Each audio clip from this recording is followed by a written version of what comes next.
plan as to how to campaign or what to campaign to. And so you just get less turnout on the convention side because the more moderate candidates now are not pushing people to go to convention because they're collecting signatures. Jorgensen says the state needs to stop going back and forth and just pick one method of getting on the ballot. Alexandria Bonilla, KSL News Radio. Our top national story this hour from ABC News. The Trump administration is considering an arrangement with the Internal Revenue Service that would make tax records from people who are undocumented available, and it could lead to more deportations. The arrangement is not finalized yet, but the IRS might be able to help immigration officials access sensitive private taxpayer data to help confirm names and addresses of deportees. Your money at this moment, the Dow is up 528 points, the S&P up 91, and the NASDAQ up 379. Coming up, the warm-up continues the next few days. KSL weather is next. KSL News Time 101. Mornings are for recharging. And they're for starting your day right. We volunteer to join you in the car. Get news and weather at 102.7 FM during the most important part of your day. Andy and Amanda, each morning between 5 and 9 on KSL News Radio. If you're living with dry age-related macular degeneration or dry AMD, you may be at risk for developing geographic atrophy or GA. GA can be unpredictable and progress rapidly, leading to irreversible vision loss. Now there's something you can do to slow it down and get it going slower. Izervay is proven to slow GA progression. Izervay gets GA going slower. Izervay or avacincaptad pagel is a prescription eye injection used to treat GA. Don't take it if you have an infection or active swelling in or around your eye. Izervay can cause eye infection, retinal detachment, or increased risk of wet AMD. Izervay may temporarily increase eye pressure. Your vision may be impaired after an eye injection or exam. Don't delay. Ask your doctor about Izervay today. Izervay gets GA going slower. Visit Izervay.com. That's IZERVAY.com. Jeff Kaplan. I'm energized by breaking news. First of all, because it's right now, and second of all, because in many cases the audience needs to know. There's no more important service that we can provide, and I find it critically important to get more details to the audience as quickly as possible. There's nothing more energizing than that for me. Not at all. The most important thing we do is breaking news. I am gratified that so many people listen to me every afternoon on KSL, but what they don't know is that there are so many people behind the scenes making it happen, checking on the traffic, answering the phones, making the calls, talking to the newsmakers. They're out in the street, into the field to get the raw information, and then putting it all together so that I can sit in front of a microphone and be a source of information every afternoon. But there are so many people who make it happen. That's what you don't know. Ride Home with Jeff Kaplan, weekdays 3 to 7 on KSL News Radio. Traffic and weather together brought to you by Mountain America's low-rate auto loans. Here's Ricky Meese. We still have a right lane blocked with an earlier accident, and this is northbound Bangerter Highway approaching 4100 South. And with the construction, you only have one center lane of traffic getting by at this time. Expect backups to 4700 South. Ricky Meese in the KSL Traffic Center. Sunny skies that aren't going away anytime soon. High of 67 today, 72 tomorrow, and Wednesday and Thursday we could see temperatures getting close to 80 degrees. Right now it's sunny and 62. I'm Heather Peterson from the KSL Calm and Spirit Health Studios. Listen online at KSLNewsRadio.com. We're Utah's news, traffic, and weather station. Inside Sources. Inside Sources. Utah's top political experts break down the first 100 days of the new administration and discuss the day's biggest stories. Only on KSL News Radio. Okay, imagine this. You're minding your own business when you get added to a group text, and not the spam type either. It happens all the time, Adam. I'm not too surprised by this. Continue. We get added to spam texts all the time. But this group text is a little different. It's with national security leaders. Picture this. And in that chat, you receive highly classified information about an upcoming military strike. Now I'm interested. And we should mention that you're not actually a national security leader yourself.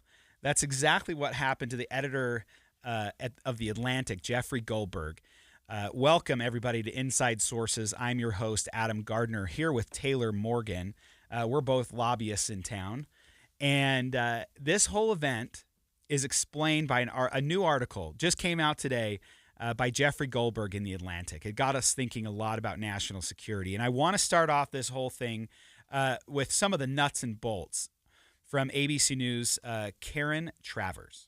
The White House says the Signal message thread reported by The Atlantic's Jeffrey Goldberg, sharing details of the planned strike on Houthi targets in Yemen this month, quote, appears to be authentic. Goldberg, the magazine's editor-in-chief, writes in his piece about how he was included on an encrypted chat with Trump cabinet officials and Vice President Vance. Trump National Security Council spokesman Brian Hughes says in a statement, quote, we are reviewing how an inadvertent number was added to the chain. Hughes adds that the thread demonstrates what he calls deep and thoughtful policy coordination between senior officials. Karen Travers, ABC News, the White House. Adam, let's start here. Why don't you explain for any of our listeners who may not be familiar with the Signal app? That is the app that was used for this group text message, this conversation between national security officials, Vice President Vance, Secretary of Defense Pete Hegseth, and others. What is the Signal app first? So Signal is really common in the intelligence community. I have it on my phone. I'm not in the intelligence community, but I have to be. I have a lot of clients that share. They only want to share sensitive information or reports or whatever over the Signal app. It's encrypted, but it's open to the public. Anyone can go to the App Store, Google Store, and download it for free and use it. It works just like messaging, but no third-party attachments are allowed to be to integrate with the app. So it's great for sharing sensitive information, but you can add groups, you can just do one-on-one. So it works just like you were texting on your regular cell phone, but it's a separate app. And so what happened here, it's completely encrypted, but it is not, I repeat, it is not approved for use by the federal government for intelligence use. They have their own apps. They have their own devices that they use to send classified information. So this is not approved. So Mike Waltz, who is the national security advisor to President Donald Trump, just out of the blue, sent a request. You have to request. You can't just text somebody. They have to accept your request. Okay. So he texted Jeffrey Goldberg, and Jeffrey Goldberg, the reporter, he says, I have no idea if this was even the real Mike Waltz, who this, like, did he want to talk to me about Ukraine, Iran, Yemen? Like, what are we talking about here, and why would he add me? He goes, I added him, and then he didn't converse at all. And then later he gets added to a group chat. And in that group chat, they start discussing plans for attacks on Yemen, on the Houthis. So if you remember, the Houthis are actually the ones that are kind of firebombing all of the ships that are going through the Suez Canal. Yeah, and this, the U.S. attacked Yemen. This was, about a week and a half ago? Yes. So this was on March 11th. This whole thing started. So you're exactly right. And so this is what's interesting. On that chat were a lot of high-ranking people. So you have Mike Waltz, who's the national security advisor that we mentioned. We have the director of the CIA. We have Secretary of State Marco Rubio. We have J.D. Vance. We have Tulsi Gabbard, Joe Kent for DNI. We have Secretary of the Treasury Scott Bessent. We have Susie Wiles, the chief of staff to the president. We have Pete Hegseth for Department of Defense. This is a kind of Steve Witkoff, who is the envoy to the Middle East. That he's been in the news a lot lately. Yeah, it sounds like quite the it's a big exciting text group, Adam. This is a group that you may think you would want to be a part of. But I'm telling you, your phone is going to be going off late into the wee hours of the night if you're in this group. I would leave if I were you. Okay, so my question for you is, if you see all these people start to converse and you're in Jeffrey Goldberg's situation, right? What do you do? No, it's a great question. He's a journalist, of course, at The Atlantic, editor, I believe. Yeah, so that's he right. is a high-ranking, well-known journalist. He has been invited. And Trump hates him. which is the other thing. Trump has said multiple times he hates the Atlantic, he hates Jeffrey Goldberg. Yeah. So is this maybe, if you're Jeffrey Goldberg at the Atlantic, perhaps this is some kind of an olive branch coming from Trump's national security advisor, inviting you to be privy to conversations on this Signal app. I don't know, Adam. I think it's tough because on one hand, does he have a responsibility to essentially out himself and withdraw from that group thread, the text thread on Signal, or does he think he is supposed to be a part of it as a member of the national press? Well, so a part of me would just be like, I'm just staying here. I'm going to be a fly on the wall. I'm going to watch. I'm just going to watch. Get and my popcorn, see what happens. Yeah. So Mike Waltz is saying, here's our plans. Here's what we're going to be doing. We're going to go after the Houthis. But this is what President Trump wants. Okay. And then J.D. Vance comes in and he says, team, I am out for the day doing an economic event in Michigan, but I think we are making a mistake. We need to stop bailing out Europe. And then Pete Hegseth comes back and says, hey, I get it. I understand your frustrations. Yeah. They're totally taking advantage of the United States. These shipping lanes benefit Europe more than they do the United States. But President Trump disagrees, and he wants to send a strong message. And then there's talk of, well, let's just delay this a month. It's going to be the same situation we're in right now. Let's just wait a month and see what happens. Well, if we wait, the response comes, then Israel might actually start attacking the Houthis, and they'll look stronger than us, and we won't be able to control it. So they go back and forth. Stephen Miller is also on there, the president's deputy chief of staff. And then in the early morning, they get a notification, and it says, hey, team, we're ready to go, by Pete Hegseth, Secretary Hegseth. And he says, here are the following targets that we are going to hit. Here's who we are. Here's the people that we are targeting. Here's who's involved in the operation. Very top secret, highly classified stuff. All via the Signal app. Correct. Text messages on the Signal app. With a reporter included in this discussion who has not said anything thus far. And so behind the scenes, the reporter is going to his lawyers at the Atlantic. What are our ramifications here? Is any of this legal? Like, what's happening? Yeah. How do we verify this? So he couldn't print anything or put anything on X because he didn't know if this was actually real. He's like, it could have been an AI conversation. I wouldn't have known. Sure. So they were just wondering, how do we handle this? And after the attack, they say, we're going to attack in 2 hours. So the reporter, Jeffrey Goldberg, pulls over into a parking lot and just waits.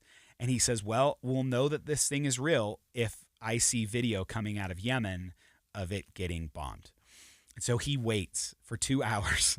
And then finally he goes on X, searches Yemen, and he starts seeing videos coming in of bombs dropping. Wow. So he knows that this thing is real. Then he sees on the Signal chat everyone congratulating each other. Job well done, praying hands emojis, American flag emojis, fist emojis. Yeah. And so it's kind of funny to picture that these like high-ranking officials are all like American flags, fist, the flexing arm, eagle emoji. I mean, this is the kind of thing I do with my friends on the 4th of July. Exactly. Right? Yeah. You don't picture this like some big strategic thing.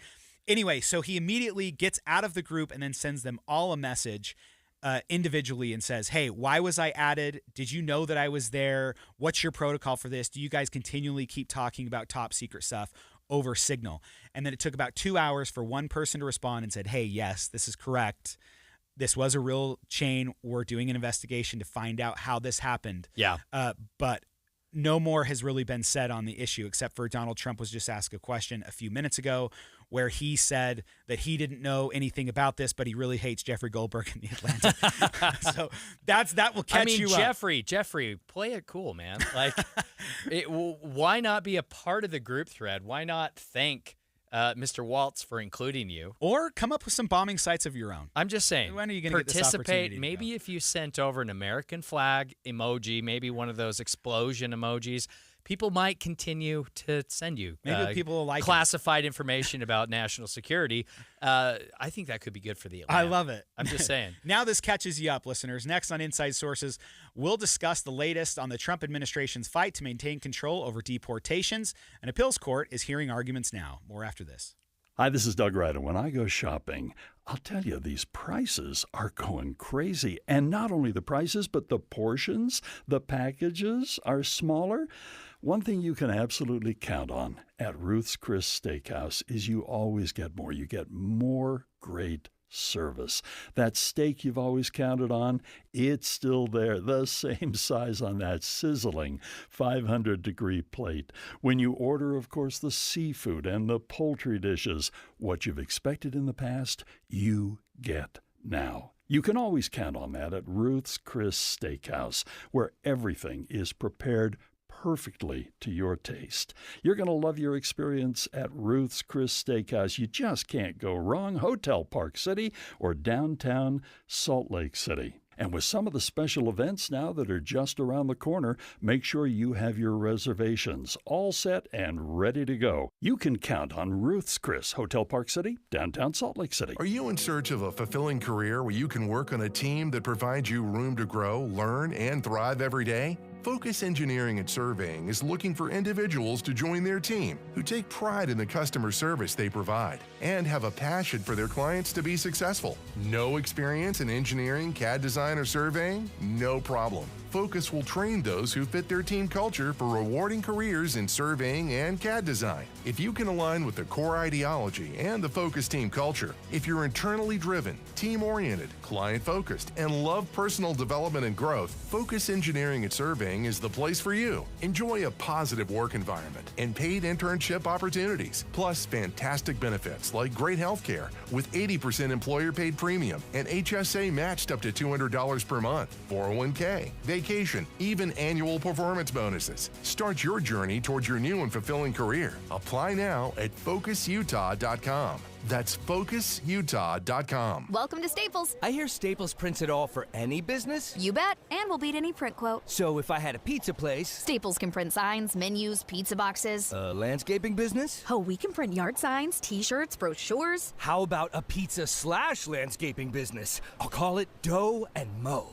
I like it. Right now at Staples, get up to $250 off your print purchase. Ends 4/5, exclusions apply. Visit staples.com/print for offer details. Price match guarantee valid in store and staples.com/print. Visit staples.com/price match for details. Febreze. It's a classic odor tale. You fried fish for dinner, cleaned up, but the smell is still in the house.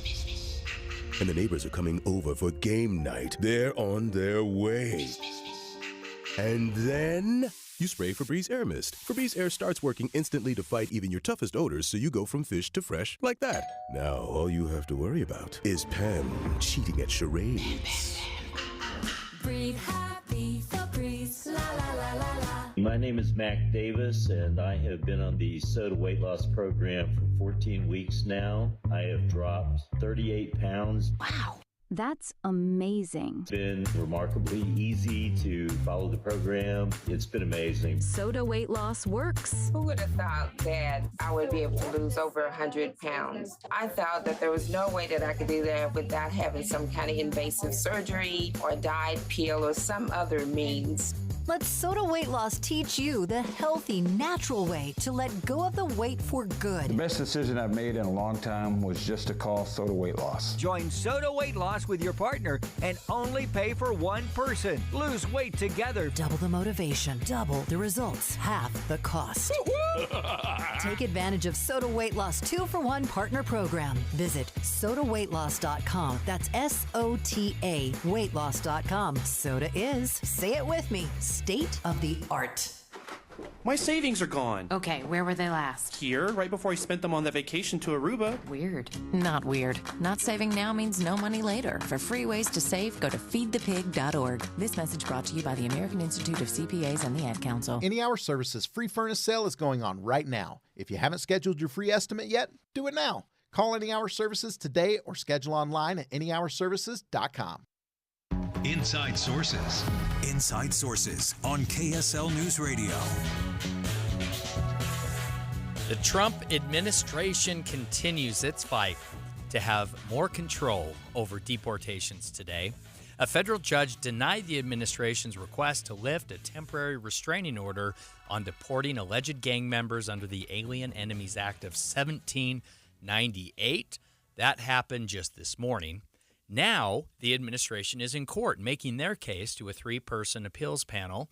All of this comes following another deportation flight over the weekend, this time directly to Venezuela.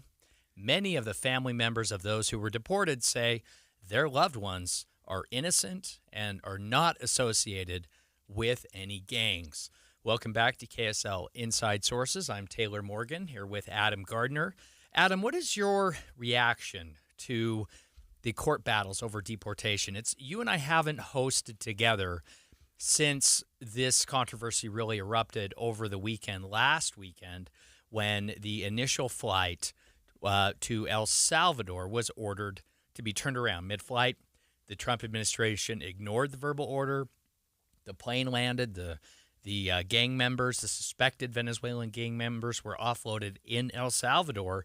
And fast forward, it has happened again this last weekend. What is your reaction to the legal fights over due process when it comes to these deportations? Okay, so I have two things that I want to have happen that I'm very fervent and passionate about. I want every single violent immigrant that shouldn't be here out of the country, illegal immigrant. I don't want them here. Okay. Get them out. Okay. So I totally applaud the administration for their work in getting these people out of the country. Huge fan. Yeah. The other thing I want that should not be in opposition to that first goal is I want everyone to have due process. And the argument that I keep hearing is they don't deserve due process because they're not American citizens. Fine. What we're hearing is there is one instance that I've seen over and over again of a hairstylist, barber, who was here on legal protected status from Venezuela, not part of an El Salvadorian gang, has lived here for years, and by all accounts, it seems their status is they're here legally, but we don't know that. And you don't know that without due process. You got to have, like... There's the rub, right? Yeah. So this person was associated with violent gangs and sent to Venezuelan gangs and sent to El Salvador. And this person had no recourse at all. Yeah. And they just kept calling him a criminal. If he's a criminal, fine. But we should be able to establish that. We should be able to establish their legal status. So I don't think those two views are opposed, and it baffles me that conservatives think it's okay, because I always try to picture myself as the one who gets mistakenly arrested. Right. And what is my recourse? What can I do? That's kind of the rub for me. Yeah. No, it's difficult, right? We certainly, I think I agree with you that anyone who is here illegally who has been convicted of crimes, especially violent crimes, assault, rape, murder, these are the kind of crimes we're talking about with many of these alleged suspected gang members. But Adam, as you, I think, explained really well, if we don't allow for due process, how are we sure that we're picking up and deporting the right people? It's one thing to want to get them out of the country right away, but yet if we're doing that so quickly and swiftly with so much finality, you go to one of these El Salvadorian prisons, Adam, and once you're there, there is no such thing as due process. So we should be making sure that we are deporting the right people when we do it on the front end here in this country. I think we're all conflicted, though, Adam, because our country we have struggled for decades to do anything meaningful like this. And it's not just conservatives. It's not just President Trump. Bill Clinton, Barack Obama tried to do these kind of deportations, mass deportations. Ultimately, they were not as prolific because of due process. Due process can often mean process and more process, and then, again, more process. So where do we draw that line between due process and efficiency? I think there's a line to be drawn. I don't know where it is. I do know that some of the rhetoric I'm hearing out of the administration is concerning, and they're all kind of using the same. On Twitter, you look and see all like the right-wing commentators who are all pretty well connected. They all kind of text the same talking points. Yeah. And it's pretty easy to spot. And so, and Tom Homan, who is the director of ICE under the Trump administration, hardcore guy and super smart, knows the law really well, but he is taking no prisoners here. And what I mean by that is no he's pun actually intended. taking a lot of prisoners. Okay. So he was interviewed over the weekend on the Sunday news shows, and when they asked him about due process, he said, you know who didn't have due process? Laken Riley. Laken Riley was the student that was murdered in Georgia by an illegal immigrant. And my thought that I was thinking, what does that have to do with this? Yeah. That person that committed a crime, we're saying because a criminal didn't give due process to someone they committed a crime against, they're a criminal. That the Trump administration should not have to follow those same standards. Yeah. That seems bonkers to me. Well, and some of the talking points have devolved further. President Trump, of course, has faced a lot of criticism invoking the Alien Enemies Act of 1798 just because it is very old. And so we've heard some responses, some talking points coming back saying, well, the Constitution is old too. We haven't stopped using that. So we've kind of gotten to a point. Right. That's true. That is a good talking point. It is correct. But no one is talking about, it's just a different conversation. It's a little bit of a deflection, right? Before we go further, I want to make sure we bring in some sound from ABC News national correspondent Stephen Portnoy. In this latest order, Judge James Boasberg says the president's use of the Alien Enemies Act is unprecedented, outside what he calls a typical wartime context. The judge says anyone subject to the presidential proclamation needs to be given the chance to challenge the government's assertions that they're members of Tren de Aragua. This afternoon, an appeals court above Boasberg will hear arguments as the Trump administration pushes to lift the judge's temporary restraining order, which for now blocks further deportations of Venezuelans under the 1798 law. Okay. Adam, I am not sure that I agree. I'm not an attorney, and maybe we need to phone a friend and get KSL legal analyst Greg Skordas on the line at some point. And Greg would probably have a very different perspective, perhaps because of his experience, as a criminal defense attorney. But here's my thing. I want to make sure anyone we round up and deport is not just a suspected criminal or a suspected gang member. I want to make sure that they are. And then I am open to any kind of possibilities. I don't know, Adam, do we need to open up the full legal process for these individuals to challenge and contest their criminal records? What does that mean in terms of a timeline? Because we know, and any attorneys listening, feel free to text in and call in and correct us here. And I don't want to just be blaming attorneys right now, Adam, but I will say attorneys. That's how I live my life, man. Attorneys will use process to their client's advantage, and often that can mean motion after motion, delay after delay, after postponement, after venue change. These cases could be drawn out for years and years, and I don't want that, right? So we want to be efficient with deportations, but we need to follow due process. I don't know what the solution is. I think here the issue is not necessarily with the individuals themselves about each appealing their own process.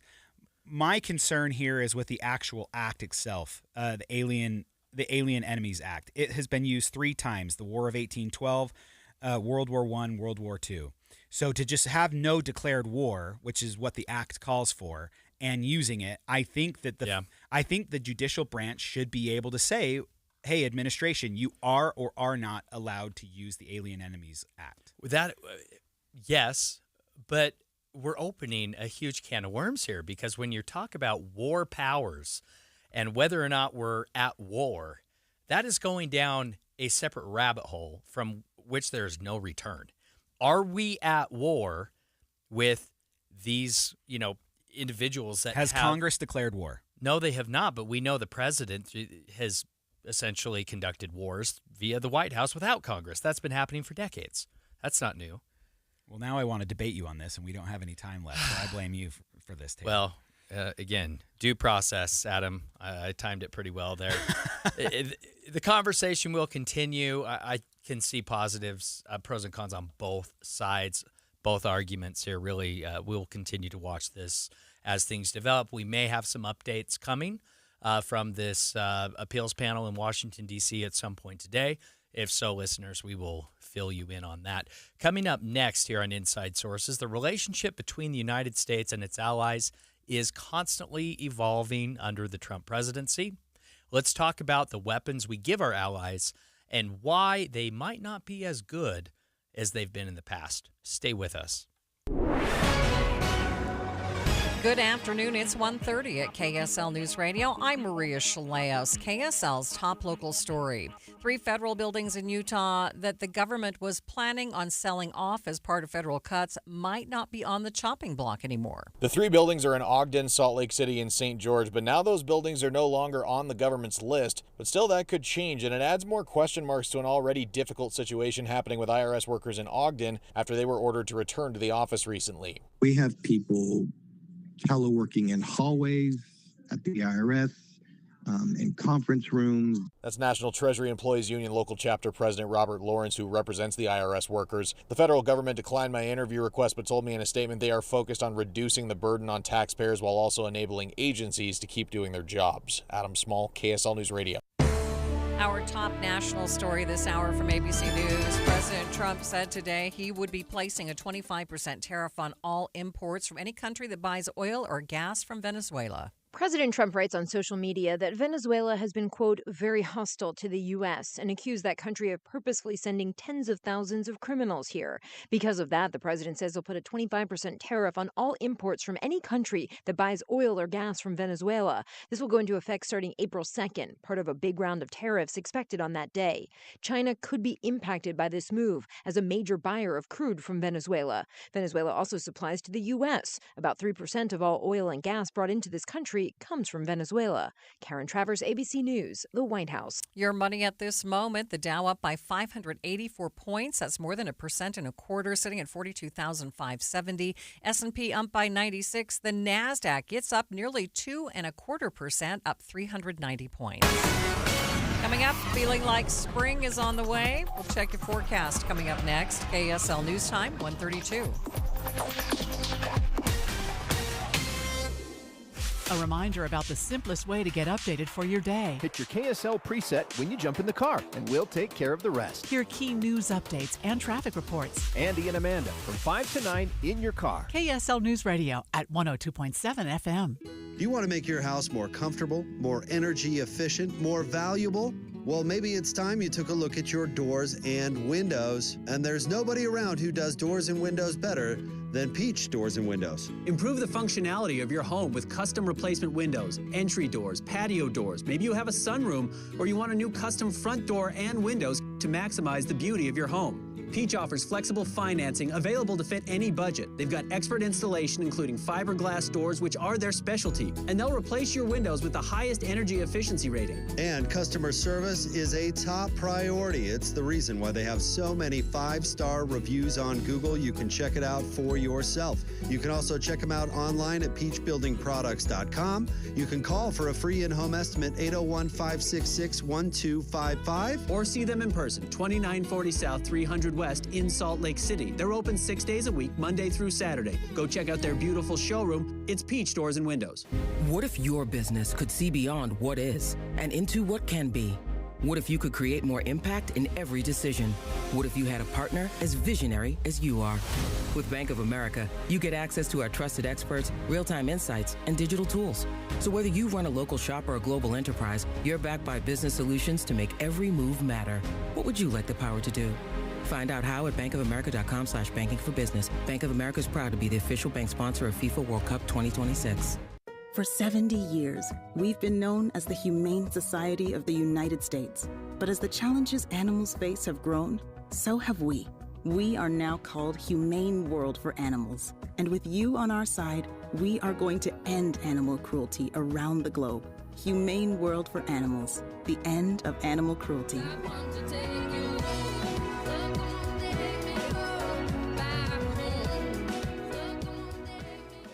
911, what's your emergency? There's someone on the other line saying they kidnapped my son. On September 12, 1995, McKay Everett disappeared from his home in Conroe, Texas. There was no sign of forced entry. It was just as if McKay had walked out of his own free will.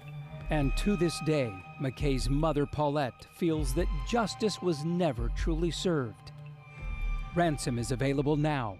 Listen at ransompodcast.com or wherever you get your podcasts. Traffic and weather together. It's brought to you by Mountain America's low-rate auto loans. Ricky, what's going on? We are back to a quiet commute. The earlier accident, we had northbound Bangerter Highway Near 4100 South has been cleared. Delays are gone. Valley Freeway traffic rolling along and looking good. Ricky Meese in the KSL Traffic Center. Headed for a high today of 67, but that's nothing compared to Wednesday when we are going to reach almost 80 degrees. And no chance of rain until Thursday. Things changing big time for the weekend, though. Right now, 63 degrees. I'm Maria Chaleos from the KSL Common Spirit Health Studios. Listen online at kslnewsradio.com. We are Utah's news, traffic, and weather station. Inside Sources. Inside Sources. Utah's top political experts break down the first 100 days of the new administration and discuss the day's biggest stories. Only on KSL News Radio. Our allies in Europe are questioning their own defenses as President Trump says he'll give toned-down weapons to those allies. The president saying our allies now might not be our allies in the future, so we shouldn't give them top-notch weapons. Have you heard about this story? Taylor? I have. This seems What's to your be... initial reaction when if you're an ally of the United States hearing this? It's not good. Adam, I don't love how President Trump is talking to and about our allies. That said, historically, it is absolutely fair to point out cases where we have given weapons and resources to then allies who ultimately turned against us. The Taliban comes to mind. Exactly right. This isn't a new theme in history, right? The United States has often unwittingly armed our future enemies because at the time they were our allies. And I don't know what the solution is, because I do believe in supporting our allies and building those relationships. I have serious concerns about what we haven't done in Ukraine as part of this conversation. Yet, I think it's safe to expect that given the new relationship between the White House and Russian President Vladimir Putin, many of the weapons that we could have provided to Ukraine could fall in Russian hands.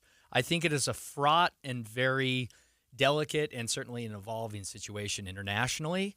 We have got to defend our allies, Adam. The problem is we don't always know who is going to be our allies for the long term.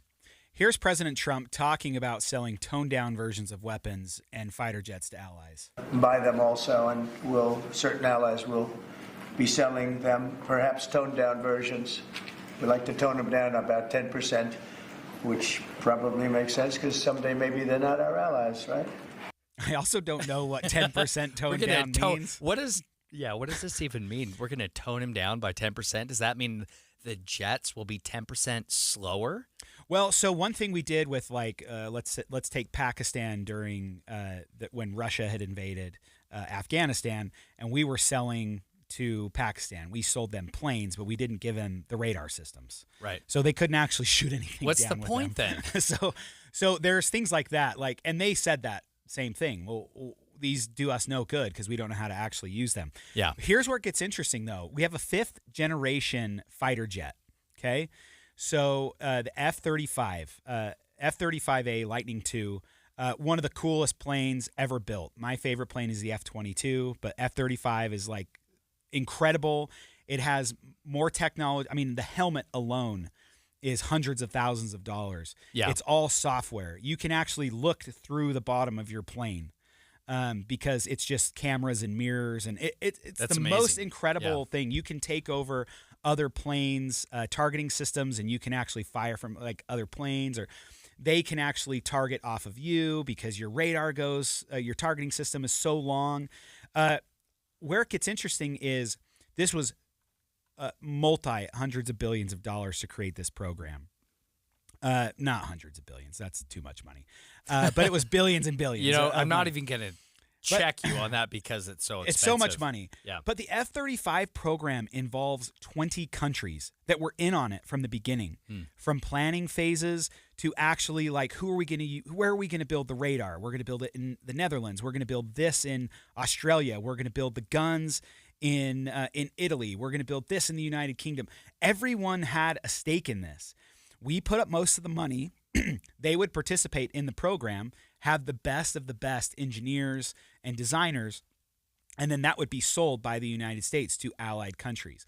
So they're all invested from the very beginning. And this is a 15-year project or longer. So you have the United States, United Kingdom, Italy, Netherlands, Australia, Norway, Denmark, Israel, Singapore, Japan, South Korea, Belgium, Poland. I mean, this just goes on and on. Right. They're all invested in the beginning, and this is the agreement. And now to come out and say, you know what?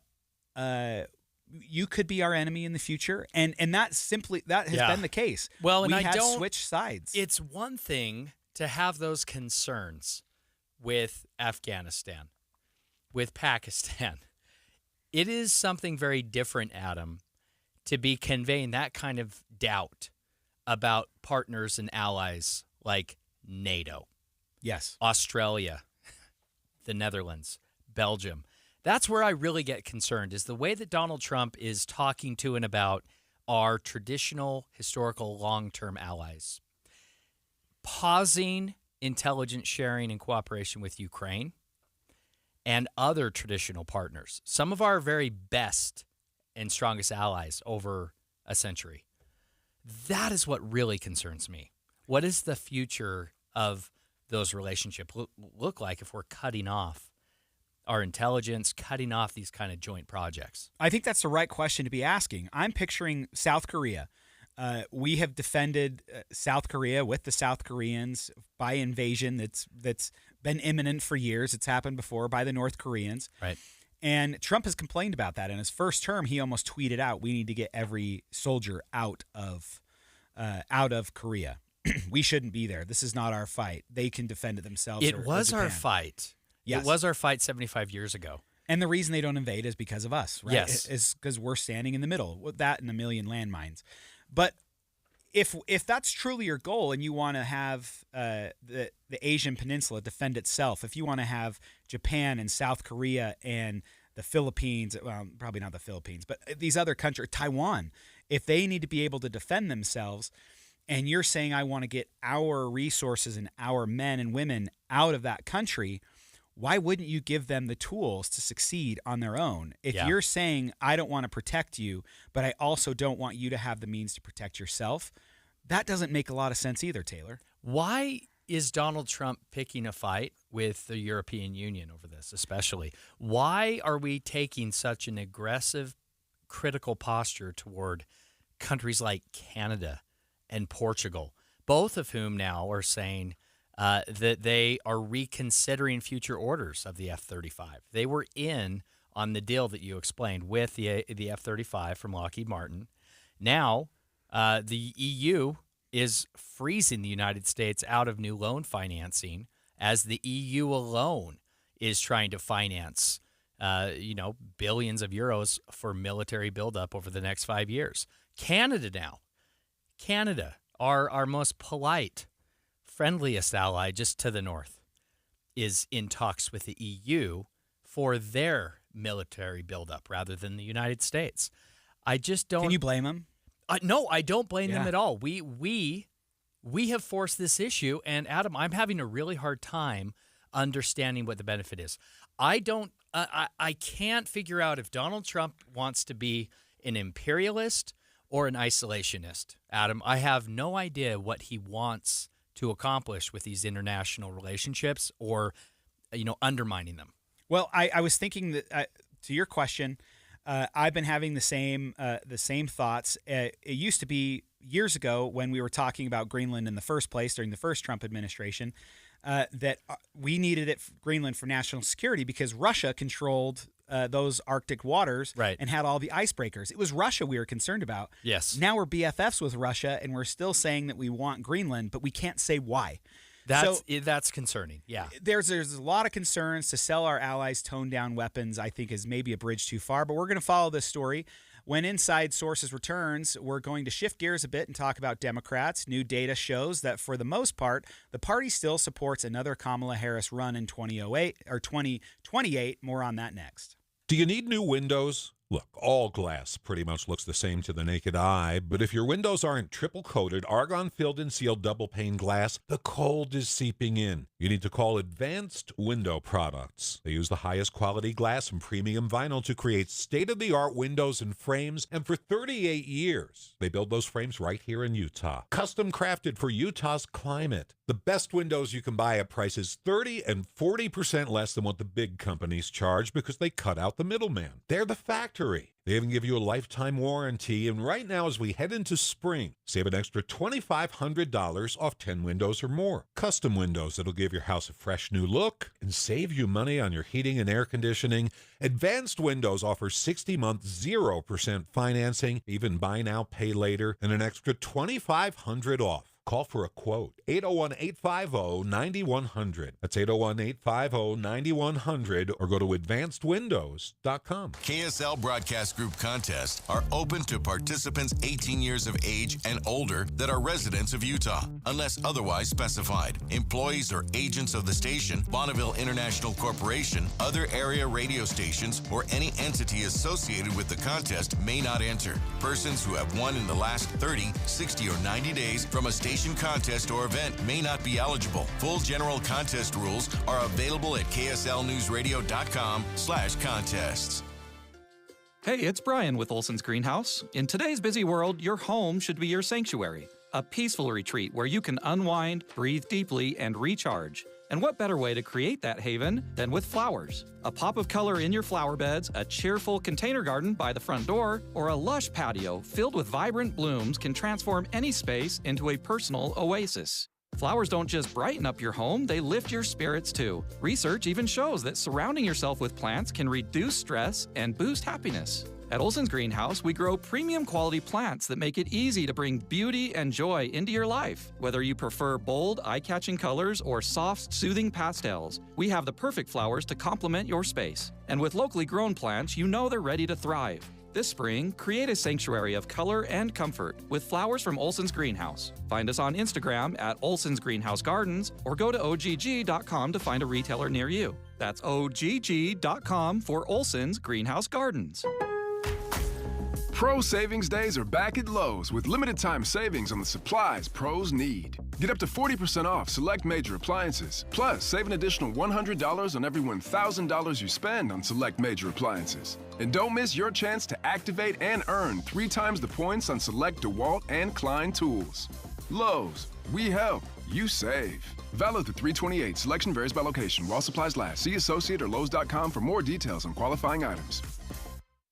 If you love to travel, Capital One has a rewards credit card that's perfect for you. With the Capital One Venture X card, you earn unlimited double miles on everything you buy. Plus, you get premium benefits at a collection of luxury hotels when you book on Capital One Travel. And with Venture X, you get access to over 1,000 airport lounges worldwide. Open up a world of travel possibilities with the Capital One Venture X card. What's in your wallet? Terms apply. Lounge access is subject to change. See CapitalOne.com for details. Be advised, this is your opportunity to save up to 40 to 80% on a hot tub or swim spa. This weekend only, Friday through Sunday, Mountain America Expo Center, Sandy. Be advised, this is your opportunity to save up to 40 to 80% on a hot tub or swim spa. This weekend only, Friday through Sunday, Mountain America Expo Center, Sandy.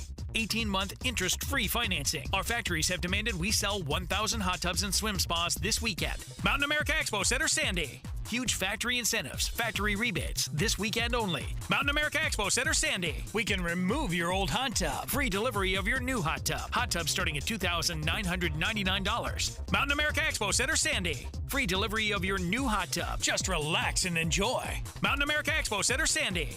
Friday, 2 p.m. to 8 p.m. Saturday, 10 a.m. to 8 p.m. Sunday, 10 a.m. to 6 p.m. Free admission, free parking, free delivery. Mountain America Expo Center, Sandy. Call 833-SPA-SALE or visit hottubandSwimSpaSale.com. Common Spirit Health. Hospitals, clinics, and caregivers all connected to advance healthcare in Colorado, Kansas, and Utah.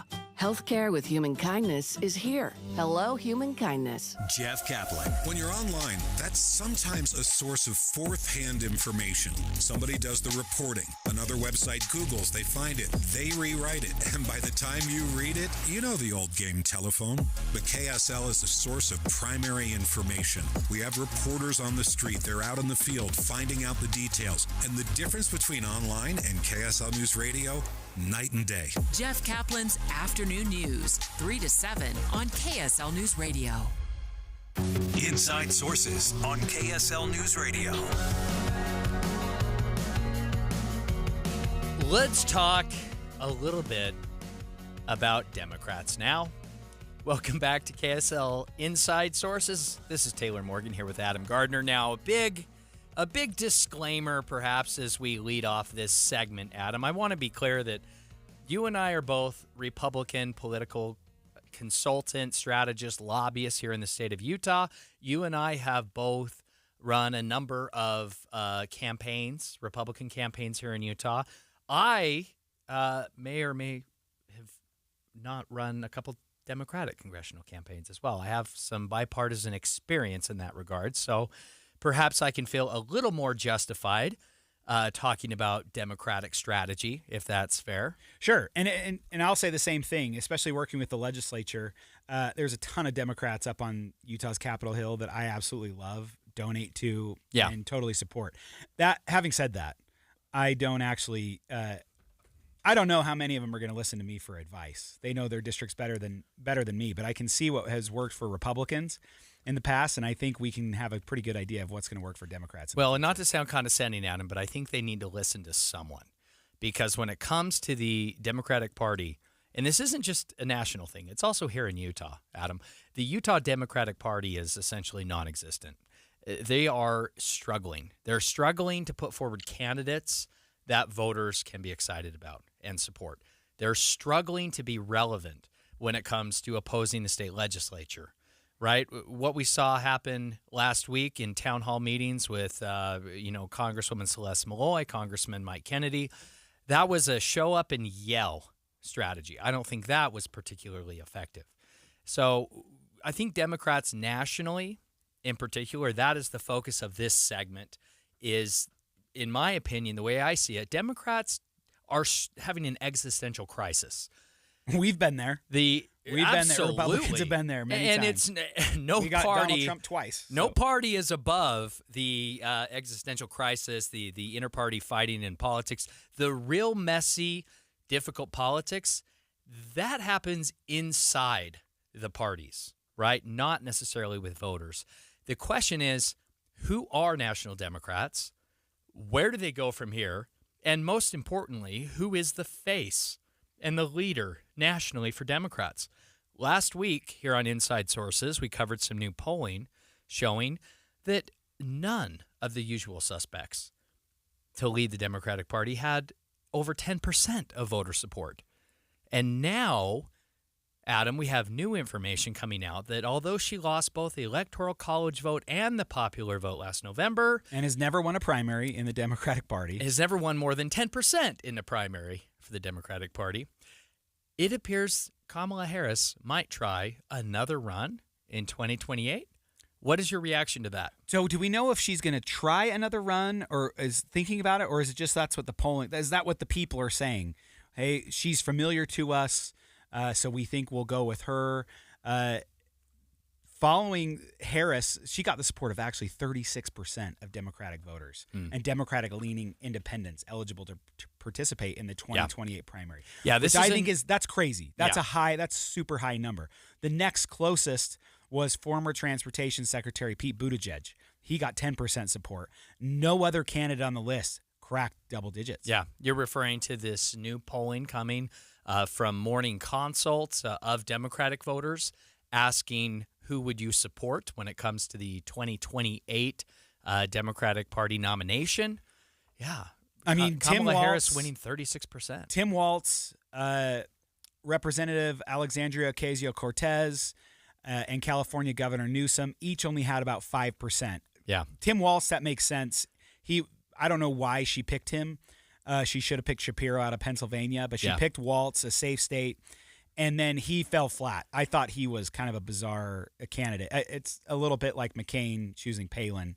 Like Palin came out and she was nice enough and she was a great governor, but like it just didn't really More fit. of a distraction from the campaign. Didn't really fit. Didn't add value to the ticket. It looked like you're chasing a news story more than you're chasing anything else. And that, Yeah. so anyway, but Gavin Newsom only having 5%, that was actually pretty surprising to me. Yeah. Well, I think this is, again, polling is a moment in time. It is a picture into where voters are at right now. Polling is not necessarily predictive.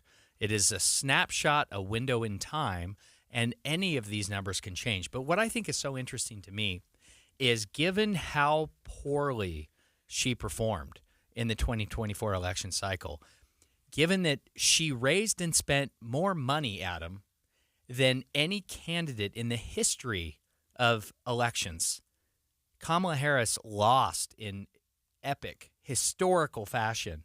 Why would she be considered a front runner to be the nominee again? I would assume it's just because you mentioned it's a snapshot, and if your phone is ringing from a polling company, she's the one you know. Right. And so you kind of go with the devil you know. Little recency bias there. Yeah. And you can honestly say, like, well, she would have been way better than Donald Trump. I'm seeing what Donald Trump's doing. I don't like it. So, yeah, she was the right choice. Everything she said. The clear, obvious alternative, right? Yeah. And so what surprised me the most was California Governor Gavin Newsom. He is a complete political animal. I think he's a lot like Trump. I think they're kind of birds of a feather. They don't have a political ideology. They're populists. They want to get elected. That is their ideology. So he is the only one that's shown that he's willing to completely flip-flop on Democratic ideals to win. Yeah. And I'm reminded of this interview he did with Charlie Kirk where he said we shouldn't do this woke men playing in women's sports. That needs to go away. We shouldn't be talking about that. Like, that's not fair. So he's totally kind of going over the Republican talking point. Trump did something similar where he changed his position on foreign policy, on abortion, on you name it. He completely switched from 4 years ago to run this time. Yeah, voters have short memories. Voters, and it's not necessarily a criticism. It's just a fact that we as voters can be a bit fickle, and we don't always remember who these candidates have been if they fit the mold of what we want them to be right now. And Gavin Newsom certainly appears to be positioning himself toward the center, and I think that's a smart move. You know, in my opinion, over the last couple of years, both parties in our country have been on the fringes. They've been pretty extreme when it comes to social issues, when it comes to identity and politics. And I think that is going to continue to be heightened over the Trump administration. The way I see it is whoever is able to move to the center within their party effectively and conspicuously will become essentially the most prominent thought leader and the face of those parties. I think that is true with the Democrats, also true potentially with Republicans for 2028. I think I want to add one more name to the list. Okay. I think Democrats should really consider Pennsylvania Governor Josh Shapiro. Yeah, I agree. The way I see this is anyone who has been associated with Harris or Biden is get him out. A non-starter. And go with the governor. That ship went down, and it is not coming up anytime soon. And bless his heart, I'm a fan of Pete Buttigieg, but his political future was on the deck of the Titanic. If you want to think of Biden as the Titanic, Adam, is what I mean. And I don't think Pete Buttigieg, as great as he is and as much as I want to like him, I don't think he's coming back from that. I think it has to be a Democratic governor. That's the party's best chance for the future, in my opinion. Democrats can't run angry. They can't run anti-Trump. Democrats, if they want to appeal to voters, Democrats have to be constructive, and they have to be a party that has something more to offer than just being against Donald Trump. Coming up in the second hour of Inside Sources, we'll talk about efforts to privatize the U.S. Postal Service and the reaction from Utahns on that possibility. That's coming up after the break.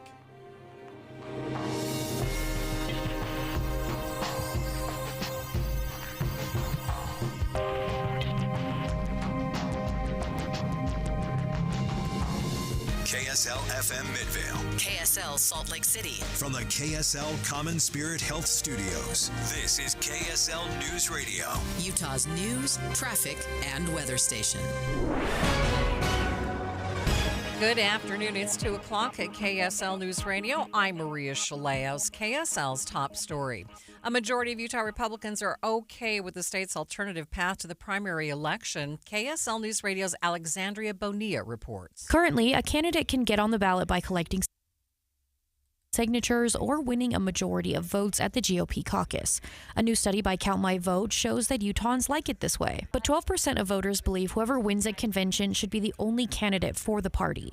And another quarter say signature gathering should be the only way to get on the ballot. Former Utah Republican Party Chair Carson Jorgensen says Utah needs to pick one method because it's just not working anymore. Right now, it's the worst of both worlds, and what it needs to boil down to is it's just time they fix it once and for all and stop going back and forth. Jorgensen says having both makes it harder to campaign and fewer voters are doing their research. Alexandria Bonilla, KSL News Radio. Our top national story this hour from ABC News. A federal judge in Washington denied a request that he lift his temporary restraining order on the Trump administration's use of wartime deportation powers. In this latest order, Judge James Boasberg says the president's use of the Alien Enemies Act is unprecedented, outside what he calls a typical wartime context. The judge says anyone subject to the presidential proclamation needs to be given the chance to challenge the government's assertions that they're members of Tren de Aragua. This afternoon, an appeals court above Boasberg will hear arguments as the Trump administration pushes to lift the judge's temporary restraining order, which for now blocks further deportations of Venezuelans under the 1798 law. ABC's Stephen Portnoy there. We will continue to cover this hearing this afternoon. Taking a look at your money at this moment, the Dow ending the day up 616 points, nearly a full 1.5%, sitting at 42,601 at the close. S&P up by nearly 102 points. The NASDAQ up over 400 points. That's up 2.25%. Nice weather for the start of the week. The weekend, not so much. We'll update the forecast coming up next. KSL News Time, 2:02.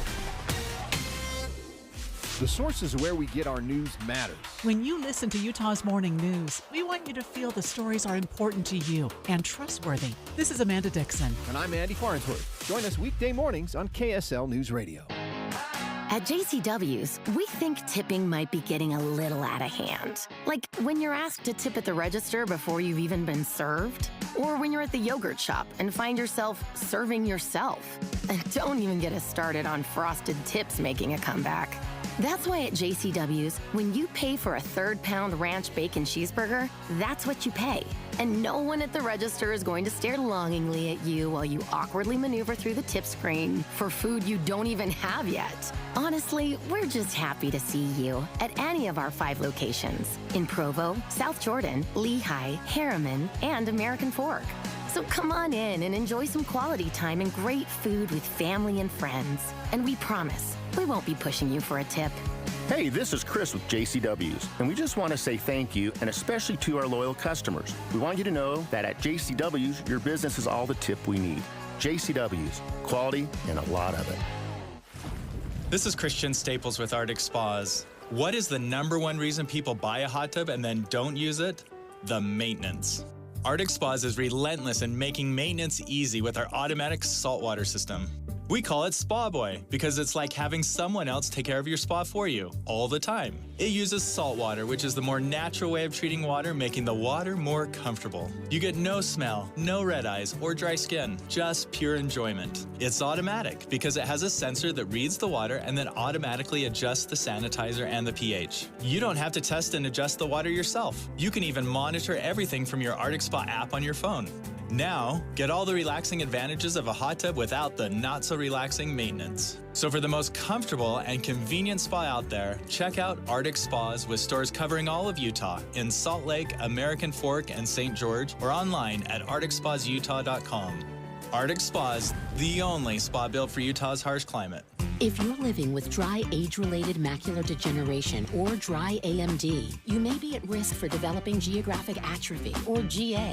GA can be unpredictable and progress rapidly, leading to irreversible vision loss. Now there's something you can do to slow it down and get it going slower. Eyes Izervay is proven to slow GA progression. Izervay gets GA going slower. Izervay or avacincaptad pagel is a prescription eye injection used to treat GA. Don't take it if you have an infection or active swelling in or around your eye. Izervay can cause eye infection, retinal detachment, or increased risk of wet AMD. Izervay may temporarily increase eye pressure. Your vision may be impaired after an eye injection or exam. Don't delay. Ask your doctor about Izervay today. Izervay gets GA going slower.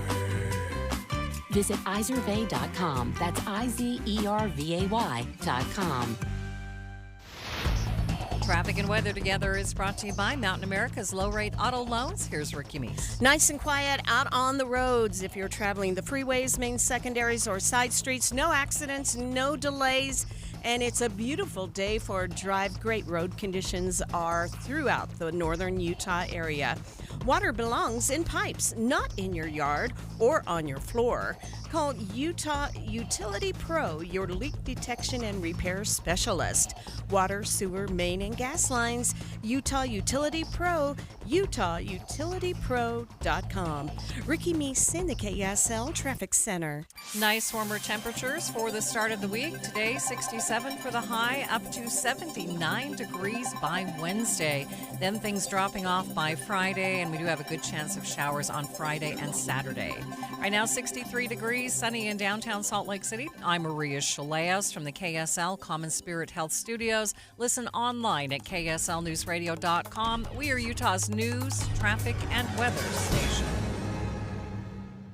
Inside Sources. Inside Sources. Utah's top political experts break down the first 100 days of the new administration and discuss the day's biggest stories. Only on KSL News Radio. Neither rain, nor snow, nor heat, nor gloom of night can stop the U.S. Postal Service from advancing the American cause. That was State Representative Grant Miller joining hundreds of other folks protesting the potential privatization. It sounded like maybe 4 or 5 people there. Adam, are we sure that it were all I hundreds have to of say people were there? Is that was State Democratic Representative Grant Miller. I'm a huge fan of his. I really like He's such Miller. a great guy. Yep. He has the coolest hair. He looks like a pirate or a conquistador. I can't decide. It depends on the day. Both are awesome, and both are very applicable to the Friend of the legislature. show, Representative Grant Miller. He's been on the program many times, and he will certainly look the other way if we give him a hard time. But he's also, I love the way he speaks. He gives a passionate plea here. Protests took place around the country on Sunday as which is ironic because that's not when they're working, right? So maybe that's when they can participate. As mail workers shouted concerns that could come up. MAIL, to be clear, postal workers. Oh, yeah, that's true. Not MALE. Okay. As mail workers shouted concerns that could come up to the USPS under the Trump administration, the idea to privatize the agency is not a new one, and it's not exclusive to President Trump. So in the year 2025, do we still need the post office or not, Taylor? I think we do. I think we do need the post office. I do believe that we can privatize a lot of what the post office does. I do believe that the post office is very inefficient in a lot of ways. Typically, if I go to the UPS store or the FedEx store, Adam, there's rarely a line. But if I go to my local post office in Draper, not being critical of the good folks who work there, I think it's a staffing shortage issue, perhaps. But if I go to the post office, not only is there always a line, but it's a long, long line, Adam. And there's also a line at the self-service station because the other line is so long. I never encounter that kind of inefficiency, that kind of wait time when I go to a UPS store or a FedEx store. It's just different. So I'm making the argument here that we need the post office despite those inefficiencies because there remain places in the United States of America, specifically more rural areas, that would not receive any kind of mail if it weren't for the post office. And maybe one day you can get rid of that when people just aren't sending stuff through the mail and it's all packages. But right now, the USPS has a monopoly on first-class mail, on every letter that you send. Right. And you can take, I know it's expensive. I mean, it's what, 60 cents now or something for a Forever stamp? I don't even know because because I haven't bought Forever stamps in forever. The only time I do stamps are Christmas cards. Yeah, me too. So that's it. So I still use them, and I go to 21st South in Redwood, the headquarters, and I drop them off at like 11 o'clock at night and put them all in. Is that why I received your Christmas card the day after Christmas? There's Adam? no way that would have been possible. Okay. Christmas Eve, baby. That was when mine were hitting. And so your point is well taken, and I actually agree with it. This is probably the best argument for the post office, is that you can take solace anywhere in the world when you write a United States address on it. It's going to get there. That's right. So in Alaska, if you write it to this Inuit village clear in the middle of nowhere, there is going to be a USPS plane that is going to take it there. When I don't know if it's every week or every day or once a month or whatever, but you know it's going to get there, and you know that it is not economical to do so. That's right. Yeah. This is a decision we made as a country, Adam, decades and decades ago, that we would be willing to tolerate some degree of inefficiency, that we as the taxpayers would be willing to subsidize the post office because we believed that it was that important that any and every American, no matter where they are in this country, with a very few exceptions, but generally the rule is that anywhere in this country, no matter how far-flung, no matter how rural, the postal service that is a government entity that is underwritten by the taxpayer, because of that commitment we have to the mail, to transactions, to exchange, to the economy, we are willing to pay the price to make sure that everyone has access to the mail. Now, in today's day and age, certainly the conversation has evolved because we have private mail carriers like UPS and FedEx that generally do the job more efficiently, sometimes more reliably. Certainly, it's not cheap. But, Adam, they do not deliver everywhere. That's the key point. That's the difference. Well, and the Constitution itself is the one that actually grants. That's why we have a postal service. Right. So Article 1, Section 8, Clause 7, it grants Congress the power to establish post offices and postal roads. And, in fact, when I used to work for Congressman Bishop, he was a history nerd, especially on the Constitution. It was really fun to listen to him. And he would say that Congress wanted to leave early and go on recess and go back to their home districts. Yeah. And they were going to tell the post office, hey, post office, we want you to select postal routes. And then there was this huge constitutional debate. Well, Congress told us to do it. We can't relinquish that to the executive branch. So he uses it. Congress has to do its due diligence. And Interesting. And yeah. That's why Congress is so important with the Postal Service. They're the ones that actually name post offices. They establish them. That's not done by the executive branch. So Congress has a vested interest in this. What the Trump administration, though, is saying is they're pointing to billions of losses at USPS, including a net loss of $9.5 billion in the last fiscal year. Okay, now I'm $9.5 billion. To be clear, I am a conservative economically, fiscally, ideologically, yet I do not see the $9.5 billion, quote, loss by the Postal Service in the most recent fiscal year. I do not see that as a loss, Adam, because the Postal Service is not a business. It is not. You know, the 250-year-old service is an independent government organization. The Postal Service, if you will, it's older than the country itself, Adam.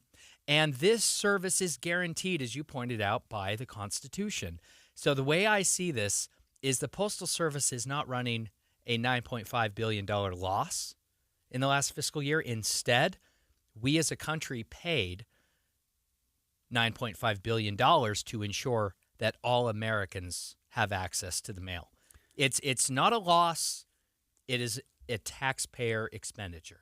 Okay, I can go with you on that one. And in fact, management of the Postal Service can't control 80% of those costs. Right. Okay, so it's mostly their retirement, unfunded liabilities. That's the biggest cost for the Postal Service. Yeah. So the administration, they're only controlling about 20% of this thing. So Now- you get why. Now, if we set the Postal Service up to be a business that is trying to compete head-to-head with the likes of UPS and FedEx, they will fail. and they will run a loss. So if we change our paradigm and see it as a taxpayer expenditure, as a government entity that is constitutionally protected, like our elections, for example, then guess what? We start to look at this a little bit differently. The rhetoric changes. Maybe we need to increase the price of stamps to reduce the burden on taxpayers. And I would actually be interested, and I know we got to close here, I would actually be interested to know if UPS and FedEx even want to take over the postal service. I can't imagine. Why would they want to deliver Because letters it's highly inefficient, Adam. It's not profitable, clearly. Coming up next on Inside Sources, Salt Lake City leaders say they're concerned about the relationship between the city and the state following the passage of several bills that would directly impact the city and what it can and cannot do. We'll dig into the future of that relationship next. Rebates and tax incentives sound great, but they can be a little bit of a headache when it comes time to claim them. What's up, everybody? I'm Mike Wilson with Any Hour Services, and we try and make it as easy as possible for you to claim those rebates. We even have a rebate support specialist on our team to answer your questions and help you get every dollar your new furnace and air conditioner qualify for. You might not realize it, but right now, local utilities are offering over $2,400 in rebates, and there's another $3,200 available in federal tax incentives. That's over $5,600 in additional savings for qualifying heating and cooling upgrades. When you couple those rebates and incentives with Any Hour Services free furnace sale that's going on right now, even if you've just been thinking about replacing your old furnace and air conditioner, it makes a lot of sense to schedule a free estimate and learn more. One of our HVAC supervisors can come to your home and explain everything. Call Any Hour Services at 801-443-7400. Google Any Hour Services or schedule a free estimate online at anyhourservices.com. No one helps more homeowners than Any Hour Services. Are you in search of a fulfilling career where you can work on a team that provides you room to grow, learn, and thrive every day? Focus Engineering and Surveying is looking for individuals to join their team who take pride in the customer service they provide and have a passion for their clients to be successful. No experience in engineering, CAD design, or surveying? No problem. Focus will train those who fit their team culture for rewarding careers in surveying and CAD design. If you can align with the core ideology and the Focus team culture, if you're internally driven, team-oriented, client-focused, and love personal development and growth, Focus Engineering and Surveying is the place for you. Enjoy a positive work environment and paid internship opportunities, plus fantastic benefits like great health care with 80% employer-paid premium and HSA matched up to $200 per month, 401k, vacation, even annual performance bonuses. Start your journey towards your new and fulfilling career. Apply now at FocusUtah.com. That's FocusUtah.com. Are you looking to invest in your home, increase its livability, increase its value, increase its curb appeal? Well, doors and windows are a great place to start, and there's no better place to start than Peach Doors and Windows. Maybe the purpose of your home has changed. Maybe you're an empty nester, or you just want to maximize the view of your home. Bring Peach your wish list. Think about out-of-the-box shapes and sizes. What you can imagine, Peach Doors and Windows can make happen. They can do renovations that other companies simply won't touch. You can check out all of their 5-star reviews on Google, where customers rate Peach throughout every step of the process. From sales to installation, they will make sure you get exactly what you want. Check out their website at peachbuildingproducts.com. You can give them a call, 801-566-1255. They do free in-home estimates. Or better yet, check them out in person, 2940 South, 300 West in Salt Lake City. They're open 6 days a week, Monday through Saturday, or check them out online, peachbuildingproducts.com. Seems everything costs more these days. Gas, groceries, and when's the last time you checked your wireless bill? Yikes. When it comes to big wireless, if you're staying, you may be overpaying. Here's how to get the same fast, reliable nationwide coverage without the big wireless bill. Switch to Consumer Cellular. Plans start at just $20 a month, and that's not a short-term promo. Our US-based experts will get you switched and saving in about 20 minutes. Call 1-888-FREEDOM or visit consumercellular.com and start saving today. Plans include $5 credit for auto pay and e-billing. If you love to travel, Capital One has a rewards credit card that's perfect for you. With the Capital One Venture X card, you earn unlimited double miles on everything you buy. Plus, you get premium benefits at a collection of luxury hotels when you book on Capital One Travel. And with Venture X, you get access to over 1,000 airport lounges worldwide. Open up a world of travel possibilities with the Capital One Venture X card. What's in your wallet? Terms apply. Lounge access is subject to change. See CapitalOne.com for details. Let me ask you a question. You have a best friend? How big would it shock you if somebody told you that your best friend just killed somebody? 911, what's your emergency? Someone on the other line said they kidnapped my son, and they're demanding $500,000. On September 12th, 1995, 12-year-old McKay Everett disappeared from his home in Conroe, Texas.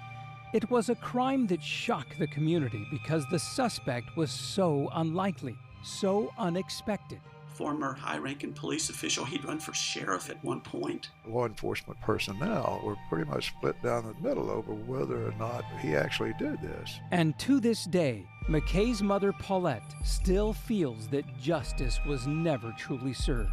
I've asked myself so many times, what in the world happened? Ransom is available now. Listen at ransompodcast.com or wherever you get your podcasts. Inside Sources. Inside Sources on KSL News Radio. Eye on the Hill 2025. Special coverage on Inside Sources.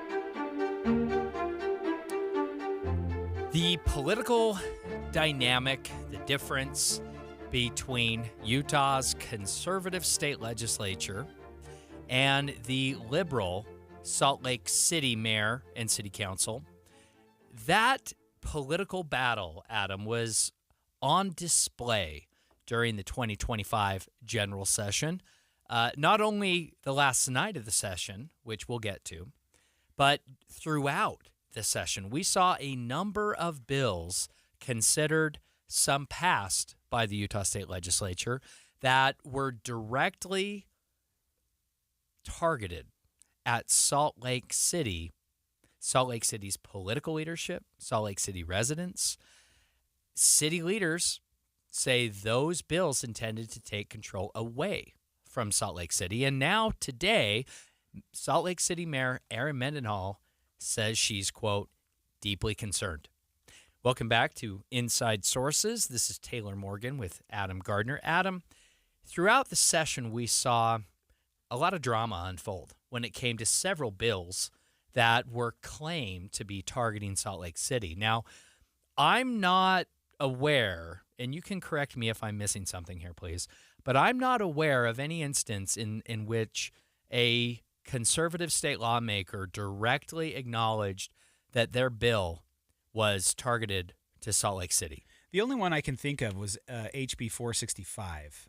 That was one of the bigger ones. It was a bill that would have originally, this is not where the bill ended up, but originally for Salt Lake City to partner with the Department of Public Safety to respond to police homeless encampments and drugs, or else they would risk losing state funds. They would lose B&C road funds, which is a big deal. They would lose homeless mitigation funding. That was a big deal.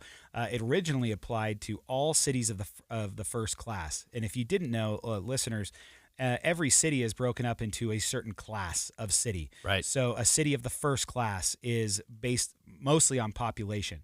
So you have Salt Lake City, West Valley, West Jordan, Provo, and then Sandy, which is under the threshold, but for some reason is grandfathered in, is counted as a city of the first class. Cities of the second class, third, fourth, fifth, sixth, seventh, eighth. And then you have counties that are broken out the same way. The only county of the first class is Salt Lake County. Yeah. So we don't write in bills, if you're targeting Salt Lake City, you're not going to see it. No. Salt Lake City shall do this. Yeah. What you're going to say is this bill is limited only to cities of the first class located within a county of the first class in which the city has an international airport. So that's how we target Salt Lake City legislatively. That is exactly how we target. So originally the bill said all cities of the first class, which would have been a problem for it would have allowed the state to essentially say, we don't like what you're doing on this certain event, and we are going to come in and the state will take over, and you're going to sign a memo of understanding with us, and if you and then we'll handle it. If you don't sign it, you're not going to get road funds, and if you do sign it, by the way, when we are done, you have to pay us for our time.